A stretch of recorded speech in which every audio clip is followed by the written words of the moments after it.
UP में BJP की सरकार चाहिए, सरकार चाहिए, सरकार चाहिए। जन जन के मन का भाव अब यूपी मांगे बदलाव, जन जन के मन का भाव अब यूपी मांगे बदलाव। माया अखिलेश ना मुलायम चाहिए, मुलायम चाहिए। माया अखिलेश ना मुलायम चाहिए, माया अखिलेश ना मुलायम चाहिए। यूपी में भाजपा की सरकार चाहिए, यूपी में भाजपा की सरकार चाहिए। बेईमान ना जनता को ईमानदार चाहिए, बेईमान ना जनता को ईमानदार चाहिए। यूपी में बीजेपी की सरकार चाहिए, यूपी में भाजपा की सरकार चाहिए।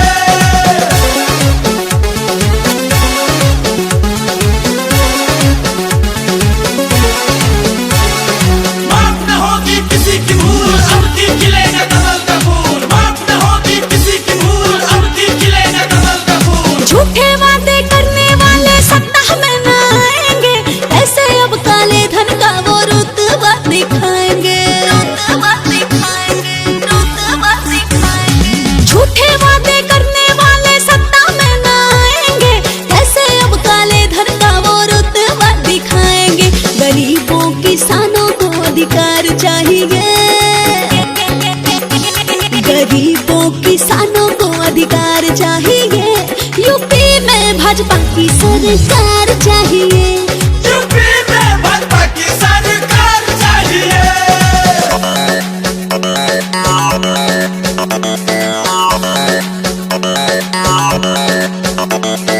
अब न चलेगा भ्रष्टाचार, अब की बार भाजपा सरकार। अब न चलेगा भ्रष्टाचार, अब की बार भाजपा सरकार। बुनकरों को घर घर में रोजगार मिलेगा, गंगा को अब नाम ना सम्मान भी मिलेगा, सम्मान भी मिलेगा, सम्मान भी मिलेगा। बुनकरों को घर घर में रोजगार मिलेगा, गंगा को अब नाम ना सम्मान भी मिलेगा। जन जन तक स्वच्छता अभियान चाहिए, जन जन तक स्वच्छता अभियान चाहिए। यूपी में भाजपा की सरकार चाहिए, यूपी में भाजपा की सरकार चाहिए।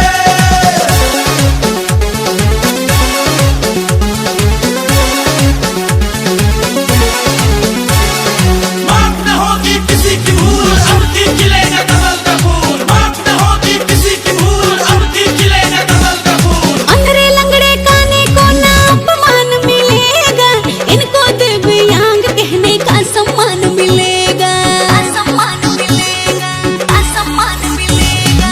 अंधरे लंगड़े काने को ना अपमान मिलेगा, इनको दिव्यांग कहने का सम्मान मिलेगा। और इनको एक अनोखा रोजगार चाहिए, हर जाति समुदाय को सम्मान चाहिए।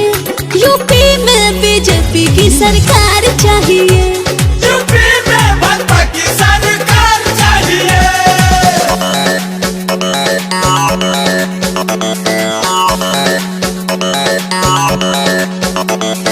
सबकी होगी अब की हार, अब की बार भाजपा सरकार। सबकी होगी अब की हार, अब की बार भाजपा सरकार। काम करने वालों को ही वोट मिलेगा, विकास के पथ पर जो आगे बढ़ेगा, आगे बढ़ेगा, आगे बढ़ेगा।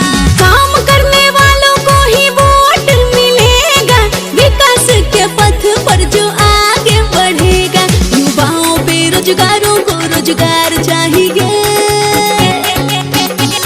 युवाओं बेरोजगारों को रोजगार चाहिए। यूपी में बीजेपी की सरकार चाहिए, यूपी में भाजपा की सरकार चाहिए।